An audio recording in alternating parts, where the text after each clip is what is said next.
जय श्री कृष्णा। राधे राधे। प्रिय भक्तों, आप सभी का स्वागत है आपके अपने YouTube चैनल पर। भगवान श्री हरिनारायण की कृपा आप और आपके पूरे परिवार पर सदा बनी रहे। जय पुरुषोत्तम भगवान, जय श्री हरिनारायण। ओम नमो भगवते वासुदेवाय। भक्तों, आज की यह कथा अत्यंत पावन, भावपूर्ण और मन को भक्ति भाव से भर देने वाली है। आज आप सुनेंगे पुरुषोत्तम मास महात्म्य का दिव्य पंचम अध्याय। एक ऐसी कथा जो केवल सुनने भर से मन को शांति देती है और जीवन में भक्ति का दीपक जला देती है।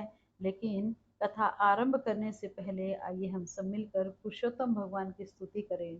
हे पुरुषोत्तम प्रभु, आप ही सृष्टि के पालनहार हैं। आप ही भक्तों के संकट हरने वाले हैं। आप ही दुखियों के सहारे हैं। आप ही इस संसार रूपी सागर से पार लगाने वाले हैं। हे प्रभु, जिस प्रकार अंधेरी रात में दीपक राह दिखाता है, वैसे ही आपकी भक्ति जीवन को प्रकाश देती है। आपको बारंबार प्रणाम है। प्रिय भक्तों, कहा गया है कि जहाँ भगवान की कथा होती है, वहाँ स्वयं भगवान निवास करते हैं। जो मुझे श्रद्धा और प्रेम से भगवान की लीलाओं को सुनता है, उसके जीवन के पाप धीरे धीरे समाप्त होने लगते हैं। मन शांत होने लगता है और घर में सुख शांति का वास होता है। तो आइए बड़ी प्रेम और श्रद्धा के साथ सुनते हैं पुरुषोत्तम मास महात्म का पंचम अध्याय। नारद जी बोले, हे प्रभु, आपने अधिक मास की महिमा का जो अद्भुत वर्णन किया, उसे सुनकर मेरा मन आनंद से भर गया। अब कृपा करके यह बताइए कि जब अधिक मास दुखी होकर भगवान विष्णु की शरण में पहुंचा, तब भगवान ने उससे क्या कहा। श्री नारायण बोले, हे नारद, तुम अत्यंत कल्याणकारी प्रश्न पूछते हो, इसलिए मैं तुम्हें बताता हूँ। जो मनुष्य पुरुषोत्तम मास की कथा श्रद्धा से सुनते हैं, उसके जीवन में भगवान की विशेष कृपा होने लगती है। हे मुनिश्रेष्ठ, जब अधिक मास संसार से तिरस्कृत होकर अत्यंत दुखी अवस्था में मेरे चरणों में आकर गिरा, तब उसकी आंखों से आंसुओं की धारा बह रही थी। वह रोते हुए बोला, हे प्रभु, संसार मुझे अशुभ कहता है। कोई मेरा सम्मान नहीं करता, कोई मेरे समय में शुभ काम नहीं करता, सब मुझे त्याग देते हैं। अब आप ही मेरी रक्षा कीजिए प्रभु। उसकी करुण पुकार सुनकर मेरा हृदय दया से भर गया। मैंने उसे उठाकर कहा, हे वत्स, आज से तुम मलमास नहीं रहोगे। मैं स्वयं तुम्हें अपना नाम देता हूँ। अब संसार में तुम पुरुषोत्तम नाम से ही जाना जाएगा। जो भी भक्ति से श्रद्धा से तुम्हारा व्रत करेगा, कथा सुनेगा, दान करेगा, हरि नाम का स्मरण करेगा, उस पर मेरी विशेष कृपा होगी। इतना सुनते ही अधिक मास की आंखों से आनंद के आंसू बहने लगे। वह बार बार भगवान के चरणों में गिरने लगा। तब भगवान विष्णु बोले, हे प्रियमास, आओ, आज मैं तुम्हें एक दिव्य लोक का दर्शन कराऊं, जहाँ स्वयं श्री कृष्ण पुरुषोत्तम स्वरूप में विराजमान है। इतना कहकर भगवान गरुड़ पर बैठ गए और अधिक मास को साथ लेकर गोलोक धाम की ओर चल पड़े। प्रिय भक्तों, अब कथा में उस दिव्य लोक का वर्णन करेंगे, उस दिव्य गोलोक धाम के बारे में बात करेंगे, जिसे सुनकर मन भक्ति में डूब जाता है। चारों ओर दिव्य प्रकाश फैला हुआ था। वहां न मृत्यु थी, न रोग, न भय, न दुख। चारों ओर केवल आनंद ही आनंद था। वहां वृक्षों से दिव्य सुगंध आ रही थी। मधुर बांसुरी की ध्वनि वातावरण में गूंज रही थी। गोप और गोपियां श्री कृष्ण के प्रेम में मगन होकर उनका गुणगान कर रहे थे। भूमि रत्नों से बनी हुई थी। नदियों का जल अमृत के समान निर्मल था। अधिक मास यह सब देखकर आश्चर्यचकित रह गया। तभी उसने कहा, रत्नों से जड़े सिंहासन पर स्वयं भगवान श्री कृष्ण विराजमान हैं। उनका श्यामल स्वरूप वर्षा के मेघ के समान सुंदर था। मस्तक पर मोर मुकुट शोभा दे रहा था। गले में वैजंती माला थी, हाथ में मुरली थी और चेहरे पर ऐसी मुस्कान थी जिसे देख के करोड़ों चंद्रमा भी फीके पड़ जाएं।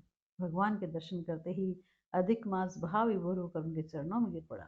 भगवान श्री कृष्ण मुस्कुराए और बोले, हे प्रिय पुरुषोत्तम मास, आज से तुम सभी मासों में श्रेष्ठ हो। जो भी भक्त तुम्हारे समय में श्रद्धा भक्ति भाव से पूजा पाठ करेगा, मैं स्वयं उसके जीवन के दुख दूर करूंगा। प्रिय भक्तों, भगवान की कथा केवल सुनने के लिए नहीं होती, वह जीवन बदलने के लिए होती है। अब सुनिए भगवान श्री हरि की एक ऐसे भक्त परिवार की कथा, जिसने कठिन परिस्थिति में भी भगवान का नाम नहीं छोड़ा। एक छोटे से गांव में रमा नाम की एक स्त्री रहती थी। घर बहुत साधारण था। पति मजदूरी करते थे। घर में अधिक धन नहीं था, लेकिन उसने मन से भगवान विष्णु के प्रति अटूट श्रद्धा धारण कर रखी थी। उसके मन में भगवान के प्रति विशेष श्रद्धा और भाव था। हर सुबह वह सूर्योदय से पहले उठती, आंगन साफ करती, तुलसी माता को जल चढ़ाती और कहती, हे नारायण, मेरे घर में चाहे धन कम हो, लेकिन आपकी भक्ति कभी कम नहीं होने पाए।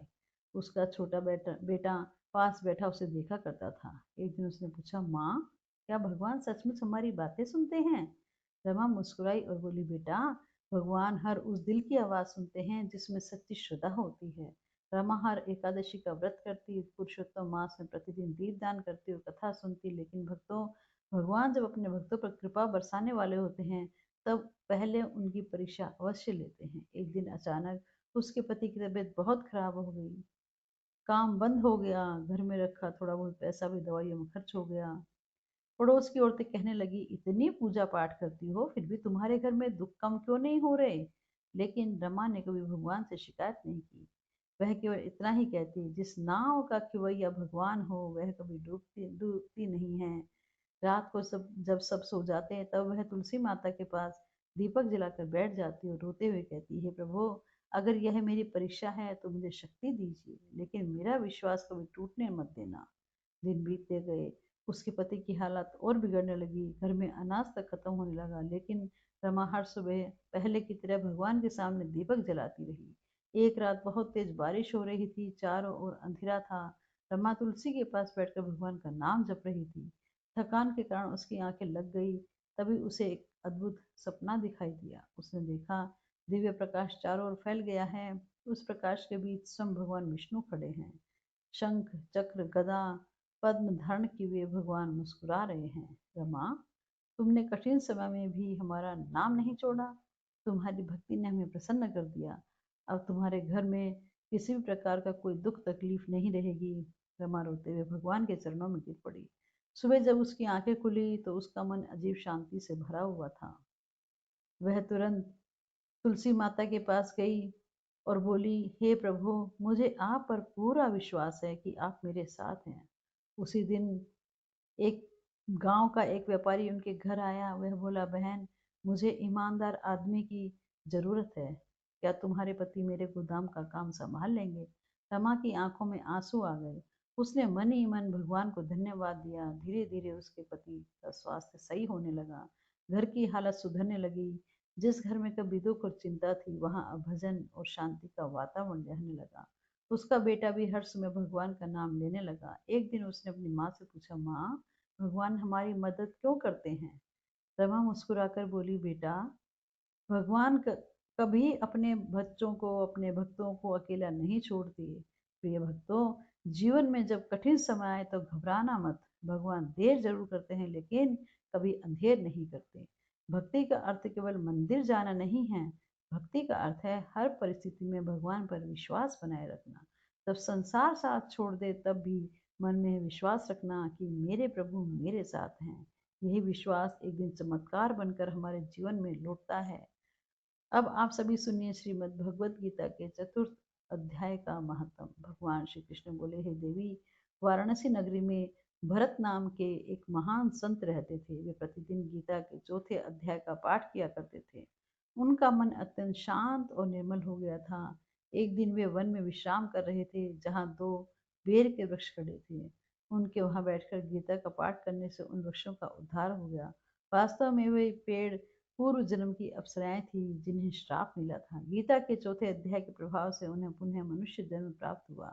इसलिए प्रिय भक्तों, जो मनुष्य श्रद्धा से गीता का पाठ करता है, उसके जीवन के पाठ धीरे धीरे समाप्त होने लगते हैं। अब सुनिए तुलसी माता की पावन कथा।